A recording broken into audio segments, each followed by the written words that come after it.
Hello student, स्वागत है आपका आईसीटी वर्चुअल क्लासेस में। मैं हूं कविता, आपकी साइंस टीचर। उम्मीद करती हूं आप सभी अच्छे होंगे और स्वस्थ होंगे। सो क्लास हम अपना चैप्टर कंटिन्यू करेंगे जिसका नाम है कंट्रोल एंड कोऑर्डिनेशन। तो इस चैप्टर में हम अभी तक काफ़ी सारी चीज़ें पढ़ चुके हैं और आप बात कर रहे थे अपने नर्वस सिस्टम के बारे में। ठीक है, आपने कहा था कि आपकी बॉडी कंट्रोल हो रही है, आपकी बॉडी में आपके जो ऑर्गन्स है वो कोऑर्डिनेट कर रहे हैं, उसके लिए एक सिस्टम रिस्पॉन्सिबल है और उसे हम कह रहे थे नर्वस सिस्टम। ठीक है, अब नर्वस सिस्टम के बारे में अभी तक हमने बात की है कि जो नर्वस सिस्टम है वो किससे बना होता है, इसकी यूनिट क्या, इसकी इकाई क्या, आपने कहा न्यूरॉन। तो इसके बाद आपने न्यूरॉन का यहाँ पे डायग्राम देखा था, कुछ इस प्रकार का हमारे पास डायग्राम आया था न्यूरॉन में। ठीक है, नेक्स्ट हमने बात की थी न्यूरॉन के अलग अलग पार्ट के बारे में कि न्यूरॉन के अलग अलग पार्ट्स कौन कौन से होते हैं, और नेक्स्ट हमने बात की थी न्यूरॉन के टाइप्स कौन कौन से होते हैं, जिसमें आपने संवेदी न्यूरॉन यानी कि सेंसरी न्यूरॉन के बारे में पढ़ा और मोटर न्यूरॉन के बारे में पढ़ा। एक बार फिर से देख लेते हैं न्यूरॉन के टाइप्स में आपने क्या कहा। देखिए, आपने कहा कि जो संवेदी न्यूरॉन होंगे उनका फंक्शन क्या होगा। आपने कहा कि जो संवेदी न्यूरॉन होंगे इनका काम क्या है। हमने कहा कि हमारे सबसे पहले नर्वस सिस्टम का फंक्शन क्या। आपने कहा आपका जो नर्वस सिस्टम है, आपकी बॉडी जो बाहरी जो भी उद्दीपक है, चाहे वो स्टिमुलस किसी लिविंग से आ रहा है चाहे किसी नॉन लिविंग से आ रहा है, लेकिन हमारे इन्वायरमेंट में जितने प्रकार के भी स्टिमुलस हमें मिलते हैं हमारी बॉडी उसे रिसीव करती है। कौन रिसीव कर रहे हैं? आपके रिसेप्टर। स्टिमुलस को आपके रिसेप्टर क्या कर रहे हैं? रिसीव कर रहे हैं। ठीक है, अब जब रिसेप्टर ने रिसीव किया तो क्या किया, उसके बाद वो जो सिग्नल थे वो कहाँ भेजे गए? आपके सीएनएस में भेजे गए हैं। ठीक है, वो आपके सीएनएस यानी कि सेंट्रल नर्वस सिस्टम में भेजे गए हैं। अब कहा जा रहा है कि जो भी काम हो रहा है, हमने कहा हमारी बॉडी में जो भी मैसेजेस पास हो रहे हैं वो न्यूरॉन के द्वारा हो रहे हैं। नर्वस सिस्टम बना है न्यूरॉन से। अब हमने कहा था न्यूरॉन में अलग अलग प्रकार के आपने पढ़े थे। ठीक है, आपने कहा था क्रेनियल नर्व होती है, आपने कहा स्पाइनल नर्व होती हैं, इसमें आपने नंबर्स भी अलग अलग पढ़े थे, तो इनका फंक्शन भी अलग अलग होता है। आपने कहा कि जो आपका स्टिमुलस था वो आपके रिसेप्टर ने रिसीव किया और इन सिग्नल्स को आपके ब्रेन तक भेजा गया है। जैसे कि आपने किसी गर्म वस्तु को छुआ है, अब आपका जो हाथ था, आपकी जो स्किन थी वो क्या थी? आपके रिसेप्टर थी। ठीक है, आपकी जो स्किन थी आपने टच किया और आपने रिसीव किया। वो स्टिमुलस क्या था? स्टिमुलस था हीट, जो गर्मी थी, जो हीट थी वो था स्टिमुलस। रिसेप्टर थी आपकी स्किन, आपने रिसीव किया। अब आपके जो रिसेप्टर थे उन्होंने सिग्नल भेजा, किसे? आपके ब्रेन को भेजा सिग्नल, जिसे आप इम्पल्स भी कहते हैं। तो आपके ब्रेन को क्या भेजा गया है? सिग्नल भेजा गया है। सिग्नल जिन न्यूरॉन के द्वारा भेजा गया है उसे आप कहते हैं सेंसरी न्यूरॉन। ठीक है, उसे आप क्या कहते हैं? सेंसरी न्यूरॉन कहते हैं। इतनी बात आपको ये बताई जा रही है कि जो ये प्रोसेस चल रही है वो चल रही है सेंसरी न्यूरॉन के द्वारा। अब क्या हुआ? आपके सेंट्रल नर्वस सिस्टम ने क्या किया? कमांड दी। किसे कमांड दी? आपके जो रिसेप्टर हैं उन्हें आप कमांड दी। आपके सेंट्रल नर्वस सिस्टम ने जो आपके रिसेप्टर हैं उन्हें कमांड दी। क्या कमांड दी? आपने किसी गर्म वस्तु को छुआ था तो आपको कमांड दी गई कि आपको तुरंत उस हाथ को हटाना है। ठीक है, अब जो कमांड दी गई है वो किसके द्वारा दी गई है? आपके मोटर न्यूरॉन के द्वारा दी गई है। ये आपके क्या है? मोटर न्यूरॉन है। ठीक है, इतनी बात क्लियर है? ये आपके क्या है? आपने कहा ये है आपके सेंसरी न्यूरॉन, जो आपके सेंसेस को क्या कर रहे हैं? आपके सेंसेस के द्वारा अब वो क्या कर रहे हैं? स्टिमुलस को रिसीव कर रहे हैं। ठीक है, रिसीव करके आपके ब्रेन को पहुंचाएंगे। ब्रेन आपका कमांड देगा, और जब कमांड देगा तो किसके द्वारा देगा? आपने कहा मोटर न्यूरॉन के द्वारा कमांड देता है। ये हैं दो प्रकार, ये आपको ध्यान रखने हैं। ठीक है, इंपॉर्टेंट है, ध्यान रखने हैं। तीसरा हमने कहा था एसोसिएशन और रिले न्यूरॉन। तो रिले न्यूरॉन क्या होता है? आपने कहा कि जो सेंसरी न्यूरॉन और मोटर न्यूरॉन के बीच का पोर्शन है, कहीं से तो दोनों मिले हैं। देखिए, आपने कहा कि यहाँ पे क्या आ रहे हैं? आपके सेंसरी न्यूरॉन लेके आए, तो सेंसरी न्यूरॉन ने जब ब्रेन को पहुंचा तो ब्रेन ने क्या किया? फिर ब्रेन ने मोटर न्यूरॉन को मैसेजेस पास कराए। तो सेंसरी न्यूरॉन और मोटर न्यूरॉन के बीच में जो पोर्शन होता है, जो मैसेजेस की क्या कर रहा है? अदला बदली कर रहा है, उसे आप क्या कहेंगे? रिले न्यूरॉन कहेंगे। ठीक है, ये बात हम कर चुके थे।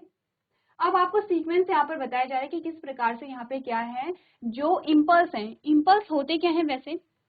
आपने क्या कहा? इम्पल्स क्या थे? देखिए, इम्पल्स कुछ नहीं है, जो मैसेजेस हैं आपने कहा कि वो क्या हुए? पहले केमिकल फॉर्म में आए। पहले केमिकल फॉर्म में रिसीव किए गए, फिर ये कन्वर्ट हुए इलेक्ट्रिकल फॉर्म में, और इलेक्ट्रिक फॉर्म से फिर से किसमें हुए, केमिकल फॉर्म में कन्वर्ट हो गए हैं। क्या है ये सिंपली मैसेज है। आपने किसी गर्म वस्तु को छुआ तो पहले वो क्या हुए, एक केमिकल फॉर्म में क्या आपकी बॉडी में आए, केमिकल फॉर्म से वो इलेक्ट्रिकल फॉर्म में कन्वर्ट हुए, फिर से वो केमिकल फॉर्म में आगे की ओर बढ़ते चले जा रहे हैं। ये जो वेव बन रही है इसी को आप इम्पल्स कहते हैं। सिंपली अगर आप लोकल लैंग्वेज में कहें, अगर आप साधारण भाषा में कहें तो क्या है, इम्पल्स मैसेजेस हैं आपके, ठीक है। तो आपको ये कहा गया कि जो इम्पल्स हैं या जो मैसेजेस हैं उनके पास होने का क्रम क्या था। आपने कहा सबसे पहले तो डेंड्राइट में आएगा, ऑब्वियसली बात है, डेंड्राइट से क्या आएगा, सेल बॉडी में आएगा जिसे आप सोमा कह रहे हैं। उसके बाद एक्सॉन ने रिसीव किया, एक्सॉन के बाद फिर जो आपके नर्व एंडिंग्स थी उन्होंने रिसीव किया, ठीक है। और नर्व एंडिंग से कहाँ गए, सिनैप्स में गए। क्या है सिनैप्स, दो न्यूरॉन के बीच का जो स्पेस है वो है सिनैप्स, ठीक है। दो न्यूरॉन के बीच का जो स्पेस है वो सिनैप्स है। सिनैप्स के बाद अगला जो आपका न्यूरॉन होगा उसके डेंड्राइट फिर से क्या करेंगे, रिसीव करेंगे इम्पल्स को। ये क्या है, एक आपको बताया गया है, क्रम बताए गए हैं, ठीक है। इसके बाद जो हमारा नेक्स्ट टॉपिक आया था उसमें आपने बात की थी यहाँ पर ह्यूमन नर्वस सिस्टम की, यानी कि मनुष्य का जो तंत्रिका तंत्र है वो किस प्रकार का होता है। आप ये बात कर चुके हैं। आपने कहा एक तो हमारे पास सेंट्रल नर्वस सिस्टम आएगा, ठीक है, उसमें आपके पास ब्रेन एंड स्पाइनल कॉर्ड आएगा, उसमें आपके पास क्या आता है, ब्रेन और स्पाइनल कॉर्ड आता है, ठीक है। दूसरा आपने कहा कि पेरिफेरल नर्वस सिस्टम आएगा, ये आपकी इमेज दिखाई गई है। यहाँ पे आपका स्पाइनल कॉर्ड है, ये आपका ब्रेन है, और बाकी जो अदर आपको नर्व्स दिखाई दे रही हैं वो है पेरिफेरल नर्वस सिस्टम का पार्ट। नेक्स्ट आपने कहा पेरिफेरल नर्वस सिस्टम आता है, और पेरिफेरल नर्वस सिस्टम किससे मिलकर के बना है, आपने कहा क्रेनियल नर्व से मिलकर के बना है और स्पाइनल नर्व से मिलकर के बना है। अब अगर बात की जाए क्रेनियल नर्व आपके पास कितने आती है, आपने कहा कि 12 पेयर होती हैं, 12 जोड़ी आती है क्रेनियल नर्व की। और अगर स्पाइनल नर्व की बात की जाए तो आपने कहा 31 जोड़ी आपके पास क्या आती है, स्पाइनल नर्व आती हैं। कहाँ से कहाँ को निकलती हैं, आपको पूछा जा सकता है क्रेनियल नर्व कहाँ से निकलती है, कहाँ तक निकलती है, स्पाइनल नर्व कहाँ से निकलती है, कहाँ तक फैली होती है। ये चीजें आपको ध्यान रखनी है क्योंकि ये सारी चीजें हम डिस्कस कर चुके हैं। नेक्स्ट आपने पढ़ा था ऑटोनॉमस नर्वस सिस्टम, जिसमें आपने सिंपैथेटिक एंड पैरासिम्पैथेटिक के बारे में बात की थी। चलिए अब हम बात कर रहे थे ह्यूमन ब्रेन के बारे में, यानी कि मनुष्य के जो आपका ब्रेन है उसके बारे में हम बात कर रहे थे, आपका जो मस्तिष्क है उसके बारे में हम बात करेंगे। सबसे पहले तो हमारा ब्रेन कहाँ पे पाया जाता है, आपने कहा आपका जो स्कल है, आपकी जो खोपड़ी है, ये वाला जो पोर्शन आपका है, यहाँ पर आपका ब्रेन पाया जाता है, ठीक है, जो कि हमारी पूरी बॉडी को कंट्रोल कर रहा है। अब ये जो ब्रेन है ये क्या होता है, आप देखेंगे कि ब्रेन अलग अलग लेयर से मिलकर के बना होता है। सबसे पहले तो जो हमारा कपाल होता है, स्कल होता है, उसके अंदर हमारा ब्रेन सुरक्षित रहता है। इसके अलावा जो ब्रेन है वो अलग अलग लेयर से मिलकर के बना होता है, ठीक है, 3 लेयर से मिलकर के बना होता है। और इन तीनों लेयर्स के बीच में फ्लूइड भरा होता है। क्यों फ्लूइड भरा होता है, ताकि यहाँ पर कोई भी अगर हमारा, आपने देखा होगा कि हमारा जो अगर कहीं आपके सर पे चोट लग जाती है तो ऐसा नहीं कि आपका ब्रेन एकदम से डैमेज हो जाएगा। सिंपल सी बात है कि जो ब्रेन है जो 3 अलग अलग लेयर से कवर रहता है, उसका फंक्शन यही है कि हमारा जो ब्रेन है वो सुरक्षित रहे, उसे सुरक्षा प्रदान करे। तो पढ़ लेते हैं ह्यूमन ब्रेन के बारे में। आपने कहा human brain is a highly complex organ, बहुत क्या कॉम्प्लेक्स ऑर्गन है, क्योंकि आपने क्या कहा, आपकी पूरी बॉडी ही किस पे निर्भर है, आपके ब्रेन पर निर्भर है, क्योंकि आपका ब्रेन ही रिस्पॉन्सिबल है कि आपकी बॉडी को क्या करना है, कैसे करना है। जो भी चीजें हमारी बॉडी में हो रही हैं सारी चीजें कौन रेगुलेट करता है, आपका ब्रेन करता है, ठीक है। नेक्स्ट आपने क्या कहा, which is mainly compose of nervous tissue. अब हमारा जो ब्रेन है वो नर्वस टिश्यू से मिलकर के बना है। बहुत सारे नर्वस टिश्यू हैं जो कि क्या है, कॉइल हो रखे हैं, और उनसे मिलकर के हमारा ब्रेन बना हुआ है। तो आपको कहा गया है the tissue are highly folded to accommodate a large surface area in less space।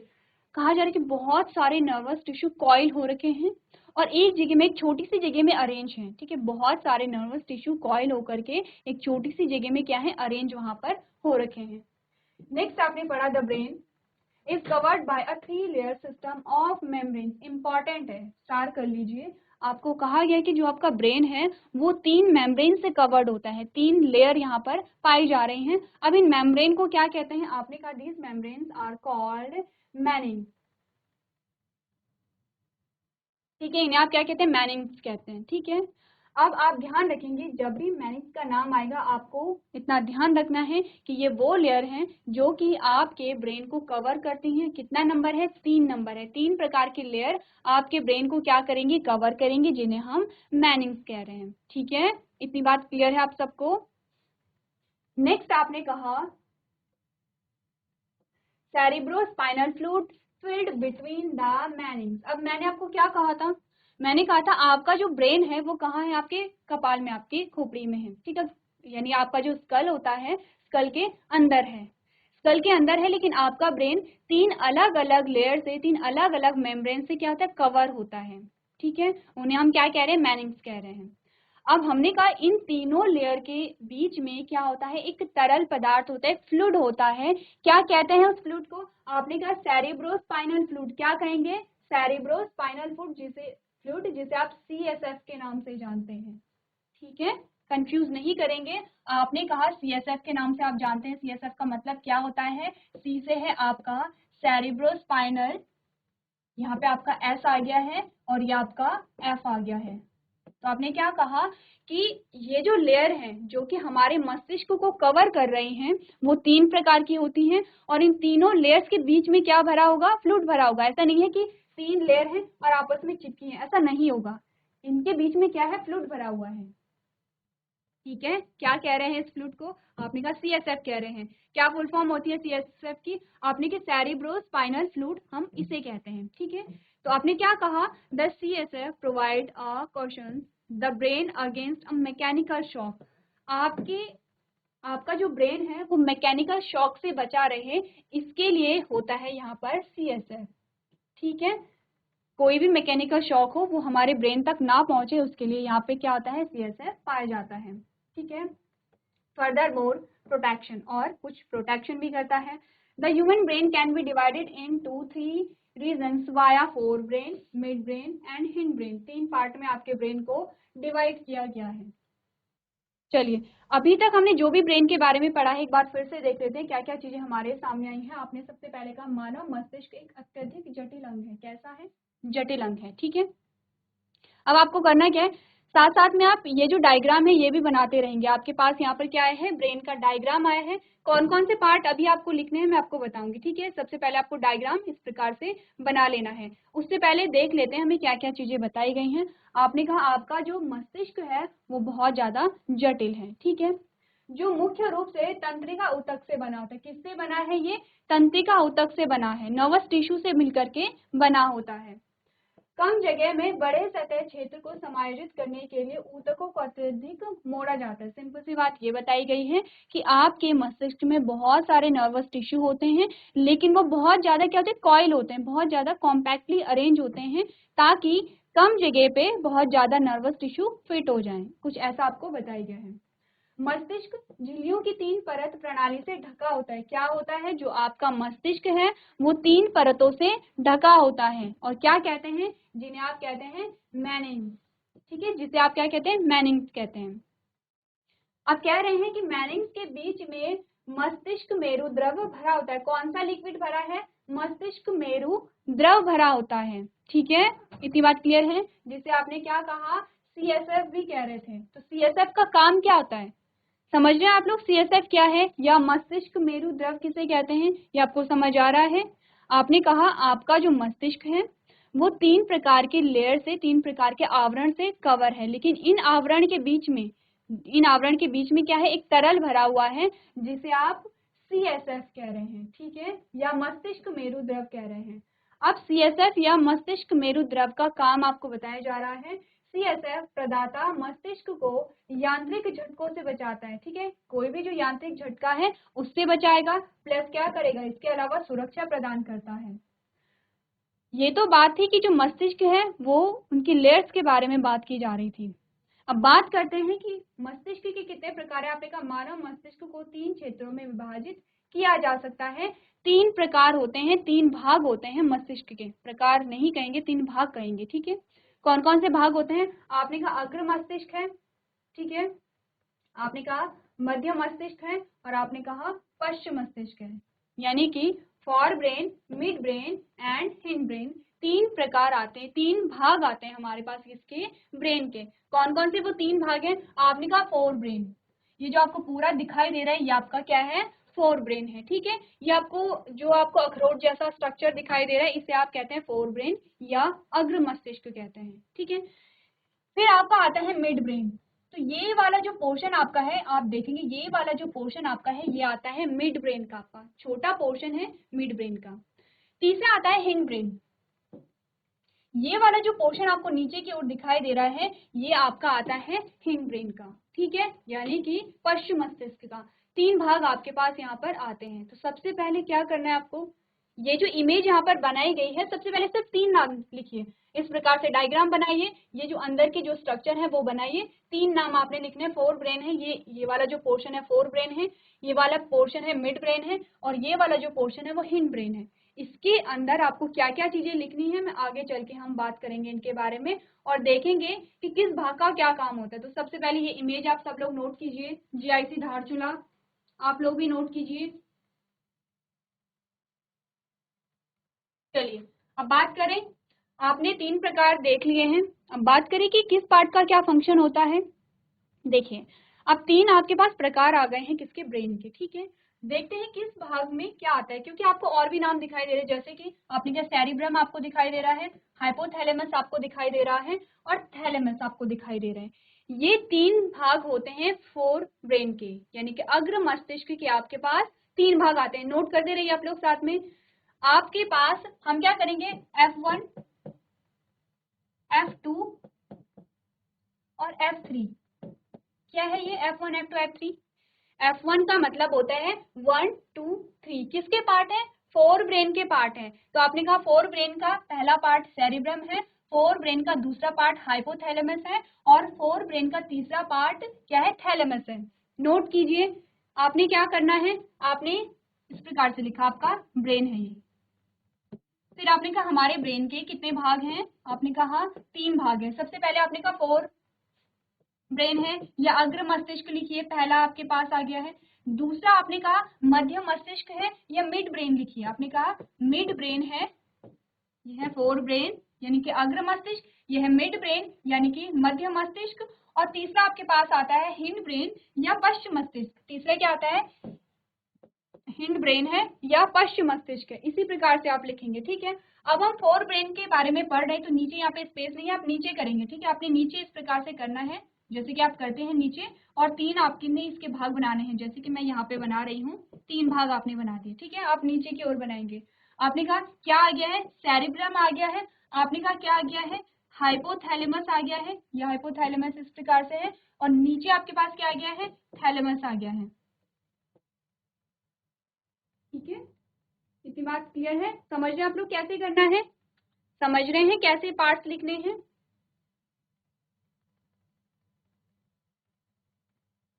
देखिए मैंने कहा आपको इस प्रकार से ब्रेन लिखा, आपने 3 पार्ट लिखे,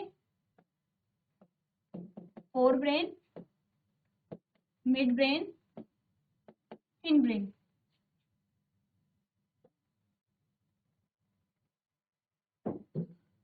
ठीक है। अब हम फोर ब्रेन के बारे में बात करें तो आप इस प्रकार से करेंगे कि ये इसके आपके पास 3 पार्ट आ गए हैं। आपने कहा सेरिब्रम है, हाइपोथैलेमस है, और थैलेमस है। इस प्रकार से आप आगे क्या करेंगे, इसके पार्ट्स करते रहेंगे, ठीक है। फिर से मैं दिखा रही हूँ, ये है F1 में क्या आ गया है? सेरिब्रम आ गया है। F2 यानी कि फोर ब्रेन का दूसरा पार्ट है हाइपोथैलेमस है, और फोर ब्रेन का तीसरा पार्ट है थैलेमस, ठीक है। इतना समझ आ गया? अब मिड ब्रेन में आप कोई पार्ट्स नहीं लिखेंगे, मिड ब्रेन में आप एज इट इज रहने देंगे, ठीक है। अब आपके पास आता है हिंड ब्रेन यानी कि पश्चिम मस्तिष्क, जो आपका यहाँ पर होगा, ठीक है, आपका पश्चिम मस्तिष्क है। पश्चिम मस्तिष्क के आपके क्या क्या पार्ट्स आते हैं? आपने कहा पोन्स आ गया है, मेड्यूला आ गया है, एंड सेरिबेलम आ गया। तो आपने कहा है H1, H2 और H3। समझ रहे? H1, H2, H3 क्या लिखा हुआ है? यानी कि हिंड ब्रेन का एक पार्ट ये है, दूसरा पार्ट आपके पास ये है, और तीसरा पार्ट आपके पास ये है। ठीक है, अब आपने क्या किया, देखिए अब आपने क्या, हिंड ब्रेन के आपके पास फर्दर 3 पार्ट आ गए हैं। कौन कौन से वो 3 पार्ट हैं वो आप यहाँ पर देखेंगे। आपने कहा पोन्स, मेड्यूला एंड सेरिब्रम। इसी प्रकार से आप क्या करेंगे, चार्ट बनाइए सारे बच्चे, GGIC चौरगलिया चार्ट बनाएगी पूरे बच्चे। आपने कहा ब्रेन के 3 पार्ट होते हैं, 3 भाग होते हैं, ठीक है, जिसमें आपने 4 ब्रेन लिखा। 4 ब्रेन के फिर से 3 भाग होते हैं, मिड ब्रेन के आपको कोई भाग नहीं बताए गए हैं यहाँ पर, और हिंड ब्रेन के आपके पास फिर से 3 भाग होते हैं। तो सारे बच्चे चार्ट बनाइए जल्दी से। समझ आ गया चार्ट कैसे बनाना है या फिर से बताऊं? समझ आ गया आपको चार्ट कैसे बनाना है? तो हैंड रेज कीजिए अपना। चलिए अब बना लिया आपने। तो सबसे पहले हम डिस्कस करेंगे 4 ब्रेन को, ठीक है, 4 ब्रेन को यानी कि आपके अग्र मस्तिष्क को सबसे पहले हम डिस्कस करेंगे। और अग्र मस्तिष्क का आपके पास कौन सा भाग आता है, पहले पहले ये चीजें आप देख लीजिए। आपने क्या कहा कि आपका जो 4 ब्रेन है वो किससे मिलकर के बना है, सेरिब्रम से मिलकर के बना है, हाइपोथैलेमस और थैलेमस से मिलकर के बना हुआ है, ठीक है। आपके जो मिड ब्रेन है, मध्य मस्तिष्क के बारे में आपको कोई भी पार्ट्स नहीं बताए गए हैं। और सबसे लास्ट आता है हिंड ब्रेन, इसमें आपको कहा गया it is compose of cerebrum, pons, medulla and oblongata, ठीक है। इसके सारे पार्ट्स आ गए हैं। सबसे पहले हमने कहा कि हम 4 ब्रेन को यहाँ पर डिस्कस करेंगे, आपके अग्र मस्तिष्क को डिस्कस करेंगे। और अग्र मस्तिष्क का सबसे पहला भाग आपके पास क्या आया था, देखिए अग्र मस्तिष्क का सबसे पहला भाग आपके पास आया था सेरिब्रम, यानी कि ये वाला जो पोर्शन आपको दिखाई दे रहा है, ये वाला जो पोर्शन आपको दिखाई दे रहा है ये है आपका सेरिब्रम, ठीक है। ये पूरा आपका क्या आता है, पूरा आपके पास आता है 4 ब्रेन यानी कि आपका अग्र मस्तिष्क, और जिसे आप क्या कह रहे हैं, सेरिब्रम कह रहे हैं। तो सेरिब्रम के बारे में पढ़ लेते हैं, क्या क्या फंक्शन आते हैं सेरिब्रम के आपके पास। आपने कहा cerebrum is the largest part in the human brain. Cerebrum मानव मस्तिष्क का सबसे बड़ा भाग है, देखा आपने, सबसे बड़ा भाग था, ठीक है। नेक्स्ट आपने क्या बात की, आपने कहा it is divided into 2 hemisphere called a cerebral hemisphere, यानी कि ये 2 गोलार्धों में विभाजित होता है, 2 भाग में विभाजित होता है। आपने देखा होगा राइट और लेफ्ट साइड इस प्रकार से। तो ये जो सेरिब्रम है ये 2 भागों में क्या होता है, विभाजित होता है। अगर हम फंक्शन की बात करें कि क्या कार्य होते हैं सेरिब्रम के, तो आपने कहा the cerebrum controls voluntary motor action, यानी कि सेरिब्रम स्वैच्छिक मोटर क्रियाओं को नियंत्रित करता है। जो आपके स्वैच्छिक एक्शन होते हैं, वॉलंटरी एक्शन होते हैं। स्वैच्छिक का क्या काम है, क्या मतलब है, क्या एग्जाम्पल है आपके पास, जैसे मैं बोल रही हूँ, जैसे मैं अपने हाथों को हिला रही हूँ, जैसे आप चल रहे हैं, ये सारी क्या है, स्वैच्छिक गतिविधियां हैं, जिसे कौन यहाँ पर कंट्रोल कर रहा है, आपका सेरिब्रम कंट्रोल कर रहे हैं, ठीक है। दूसरा आपने कहा it is the site of sensory reception like tactile and auditory perceptions, ठीक है। आपने क्या कहा, it is the site of sensory perceptions like a tactile and auditory perceptions, यानी कि यह स्पर्श और श्रवण धारणाओं की तरह संवेदी धारणाओं का स्थल है। यानी कि आपका जो सुनने का होता है या जो आपके जो टच वाले जो एक्शंस होते हैं वो भी क्या कौन कंट्रोल कर रहा है, आपका सेरिब्रम कंट्रोल कर रहा है। लास्ट आपने क्या क्या कहा, it is the seat of learning and memory, यह सीखने और स्मृति का स्थान है। आप सीखते हैं, आप चीजों को सीख रहे हैं, या आपको चीजें कितनी याद रह रही हैं, ये सारी चीजें कौन देख रहा है, आपका सेरिब्रम देख रहा है, ठीक है। किसका पार्ट है, आपने कहा आपके अग्र मस्तिष्क का पार्ट है। इतनी बातें समझ आए तो देखिए आपके सेरिब्रम के क्या क्या फंक्शन यहाँ पर होते हैं।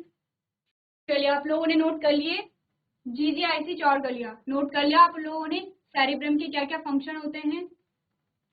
नेक्स्ट जो लेक्चर होगा उसमें बच्चे मैं आप लोगों से पूछूंगी, ठीक है, तब तक आपका माइक सही हो जाएगा। हम आपसे पूछेंगे क्या क्या आपने नोट किया है, कितना आपने समझा है। तो सब बच्चों ने नोट कर लिया सेरिब्रम के क्या क्या कार्य होते हैं, हैंड रेज कीजिए किसने किया है। बच्चे नोट करना है आपको, हर चीज के लिए बोलना नहीं पड़ेगा कि आप नोट कीजिए, ठीक है। आपको स्क्रीन अगर खाली दिखाई दे रही है तो इसीलिए दिखाई दे रही ताकि आप लोग नोट कर सकें। दूसरा पार्ट हमारे पास क्या आएगा, हाइपोथैलेमस आएगा, ठीक है। ये भी किसका पार्ट है, आपने कहा ये भी 4 ब्रेन का पार्ट है, यानी कि अग्र मस्तिष्क का भाग है। क्या काम होते होंगे हाइपोथैलेमस के, आपने कहा the hypothalamus lies at the base of the cerebrum. Cerebrum के बेस में, सेरिब्रम के आधार पर जो आपको दिखाई दे रहा है वो है हाइपोथैलेमस। कहाँ पे होगा हाइपोथैलेमस, देखिए इमेज देखिए, ढूंढिए हाइपोथैलेमस को। कहाँ पे आपको हाइपोथैलेमस दिखाई दे रहा है? ये है आपका हाइपोथैलेमस और ये है आपका जो दिखाई दे रही, ठीक है, ये जो आपको दिखाई दे रहा है ये आपका क्या आता है? हाइपोथैलेमस आता है। सेरिब्रम है पूरा, इसके आधार पर, सेरिब्रम के आधार पर आपको हाइपोथैलेमस दिखाई दे रहे हैं, ठीक है। क्या काम होता है हाइपोथैलेमस का, हम इसके बारे में बात कर रहे थे। आपने कहा था hypothalamus lies at the base of the cerebrum, it control sleep and wake cycle, ठीक है, सर्कैडियन रिदम जिसे हम कहते हैं of the body. It is also control the urges and eating and drinking. बहुत सारे फंक्शन होते हैं आपका हाइपोथैलेमस, बहुत सारे फंक्शन को यहाँ पर क्या करता है? रेगुलेट करता है। बहुत सारी चीजों का यहाँ पे सिक्रीशन हो रहा है, वो भी आपका हाइपोथैलेमस क्या करता है? कंट्रोल करता है। आप अलग अलग पार्ट्स में पढ़ते चले जाएंगे, वहां पर आप हाइपोथैलेमस का नाम बार बार पढ़ेंगे कि हाइपोथैलेमस किस चीज के सिक्रीशन को कंट्रोल यहाँ पर कर रहा है, ठीक है। आपने क्या कहा कि हाइपोथैलेमस मस्तिष्क के आधार पर स्थित होता है। मस्तिष्क यानी कि जो सेरिब्रम है, जो आपके अग्र मस्तिष्क का जो भाग है, जिसे आप क्या कह रहे हैं? सेरिब्रम कह रहे हैं, उसके आधार पर हाइपोथैलेमस प्रेजेंट होगा। ये शरीर के सोने और जागने की चक्र को क्या करता है? नियंत्रित करता है, और खाने पीने की इच्छा को भी नियंत्रित करता है। इसी के साथ बहुत सारी चीजें जो सिक्रीट होती हैं, जो श्रावित होती हैं, उसको भी कौन रेगुलेट करेगा? आपका हाइपोथैलेमस करेगा, ठीक है। तो इसके जो फंक्शन है वो आप अपनी कॉपी में नोट कीजिए सारे बच्चे। चलिए, तो आपके अग्र मस्तिष्क का जो अगला भाग आता है वो है थैलेमस। हम थैलेमस के बारे में पढ़ेंगे, लेकिन इसके बारे में हम अपने नेक्स्ट लेक्चर में पढ़ेंगे। अभी तक आपको करना क्या है? जो आपका ब्रेन का स्ट्रक्चर है वो आप घर में प्रैक्टिस करेंगे, कौन कौन से पार्ट्स आते हैं वो भी आप यहाँ पर देखेंगे, ठीक है। तो आज के सेशन में हम इतना ही करेंगे। अभी तक क्लास में बने रहने के लिए आपका धन्यवाद।